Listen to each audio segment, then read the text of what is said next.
our work schedules and timing, I pay a lot of attention to the timing of a sermon. So usually, if not before, certainly on Sunday morning, I'm in here running through it, and I've got a clock here, sort of timing, sort of figuring out what has to be pruned away and what has to stay. I think it was about 10 or 15 years ago I stopped doing that. I pretty much had the rhythm down. And then it came to this series,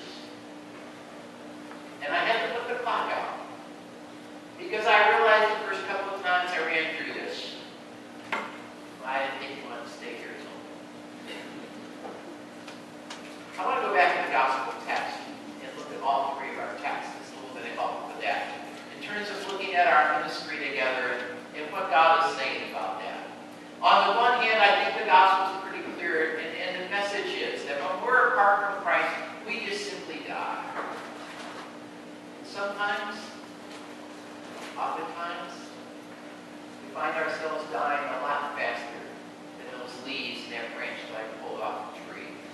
And we know that by the trouble in our hearts and the sleepless nights and the troubled times and sometimes the lack of direction that we have. It's a part, isn't it? I began thinking about that connection. Jesus was talking to a group of people who often worked the vineyards. They looked at the vineyards and they understood that completely. I think maybe a better one for us about that kind of connectedness and understanding that, after all, that was a part of their daily life. Might be our phone.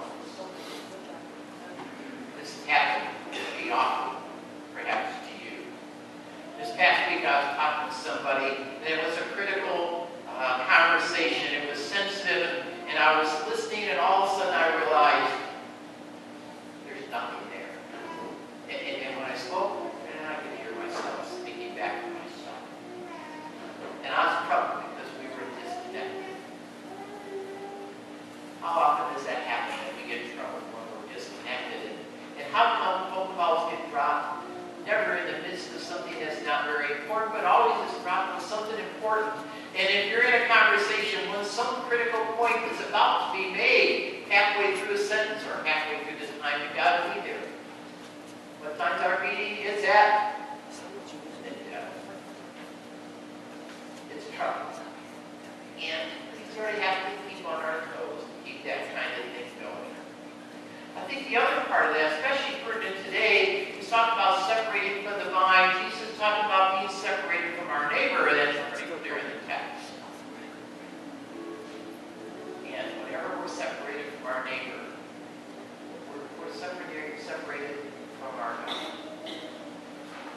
So when I look back at the past 27 years, I began to think about those kinds of connections and those kinds of separations. I've said often, we ministry is about relationships, and really that's what church is all about, is about relationships, and so I see it. And to repeat, I loved it when I first came, and there was troubled people.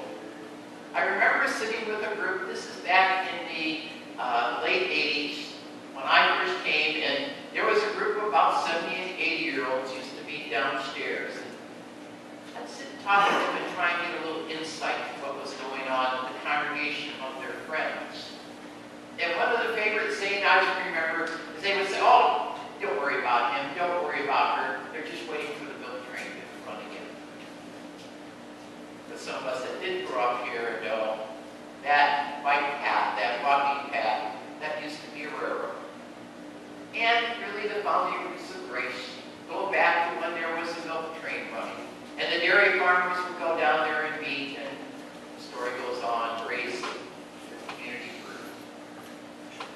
But some people, they were always looking for that milk train to run again. Someone else recently was talking about that same kind of thing. He said, for some people, they just look back. And maybe some of you today are saying, he's going to look back on the golden years or the best years. I think that's a myth.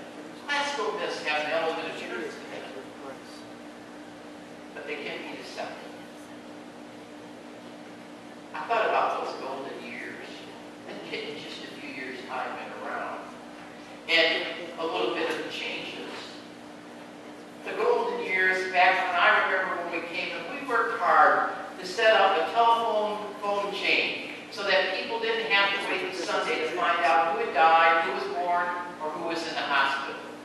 And we would set that up, and we would work at that, I bet, at least 2-3 times a year. We'd reshape that because something was always getting broken down or disconnected. And we found that when we did that well, we could get the word around most of the congregation that wanted to be there. We could let them know about one of those events. And we could probably get that word around in 48 hours easy. But always there was someone who missed out for one reason or another. But it began to work. And we celebrated the rapid communication, how quickly we could get the prayers going for people. How about that? We don't have a prayer chain anymore. We have those phones.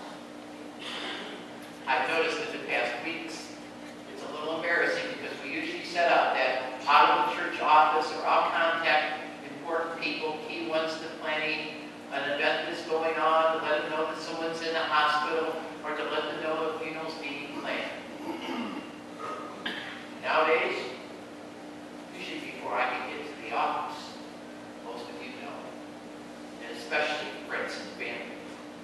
I sort of chuckled recently when I was with the family. We made some arrangements, and I sat with them at the funeral home. We made those arrangements. I came back to church, and there was a phone call saying, this is the time, this is the place, this is what we need to know. With texting and cell phones, it's so much faster. And so I look back, those are really the good old days for what we have. Especially in our witness. There used to be committees, and we would plan sometimes 6, 12 months ahead of time that we wanted to get the word out about Christmas or Easter, some way that we wanted to reach out to our community to let them know about the gospel, to let them know when they are welcome in this place. And we would do all that planning and all that time, and there would be several people involved. And we would get that out. Today, if an announcement is made, somebody heads over to that computer and that word is out before we leave the building. And we no longer have to be thinking about print and budget a year ahead of time. We just simply have to get it on the web or on the internet or on the text or tweet it out. And how quick that gospel message can spread. I remember earthquakes like we had in Nepal. And it'd be fun. And we would wait for those missionaries who were there in that land. We would wait for them to come back and tell us what was needed. And sometimes they could telegraph ahead and let us know. And we could know within weeks of what we could do and what we needed in the months and the years that followed. Look forward to them.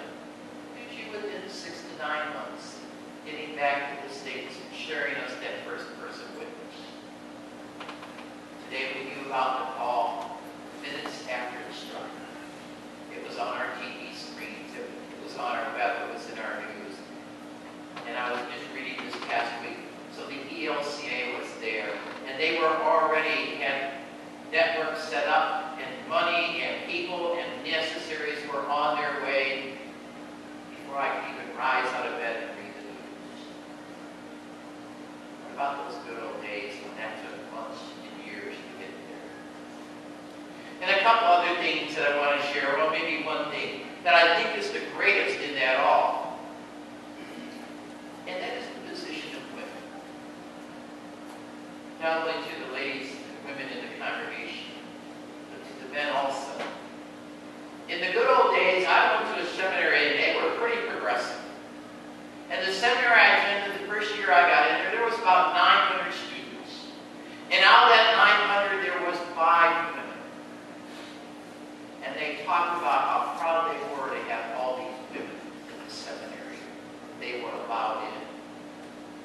2 of those weren't even interested in ordained ministry, but were headed for the mission fields. One in health, one in education, but they wanted that theological training.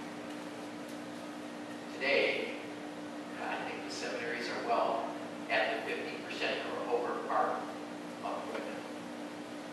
And I thought about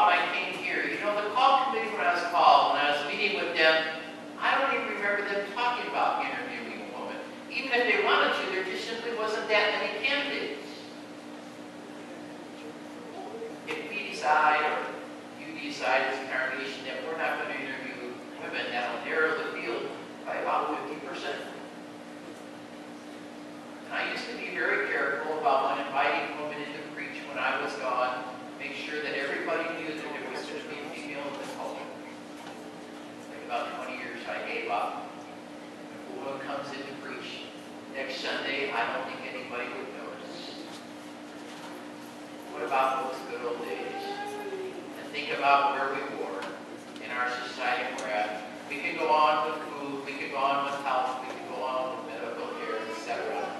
The stories are all there. When I look back at the past 27 years and what had happened to Grace, well, months ago I started forming a list of what I thought I could mention. A few weeks ago I narrowed that list down to a few pages. And I came in here and just started timing it. I just quit. I think I gave up in 15 minutes. And I just realized part of what I'm looking at is it is not finished. Jesus says, I am the vine, and as long as you are connected to me, we are going to continue to grow. And you are going to continue to grow. It's never finished. It's never over. The vine grows and grows and grows. It grows beyond me this day for Grace Lutheran Church. It grows beyond us for the next generation. My friends, let's look back at our roots. None of us were even a gleam in mom and dad's eyes when the congregation started its ministry in this place. And so it is. So I went back to today's text.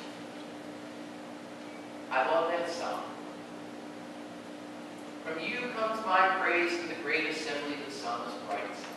I will perform my vows in the sight of those who fear the Lord. And so we have performed those vows for at least 27 years. As I can tell you, we have faithfully gathered and witnessed not only to one another, but to a community and to a world. And we have been faithful to the vows we made to be God's people. Secondly, I looked at that second lesson. And there the letter writes, those who say, I love God and hate their brothers or sisters are liars. For those who do not love a brother and sister whom they have seen cannot love the God whom they have not seen. The commandment we have from him is this: those who love God must love their brothers and sisters also. Sometimes that love has been difficult. Sometimes we do not love. But when we love God, and we live in that love, and we live in that grace, that's when we find life. And that's when we find meaning. And that we have done faithfully day after day, year after year, and we're called to continue to do that. So what have we accomplished in the 27 years that we've been together? I think quite simply, we've accomplished what God has desired and led us to do. And this God will also accomplish that in your life this day, tomorrow, and all the coming days. And you know that. Because of the love that's grown to you and been a part of this. And we know that. Because the love of God lives in us.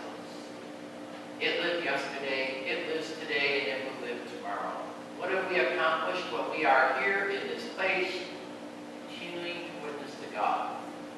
Continuing to follow his ways, and no matter what may be going on in the world, no matter what may be going on in our lives, we gather around the Word, and we gather around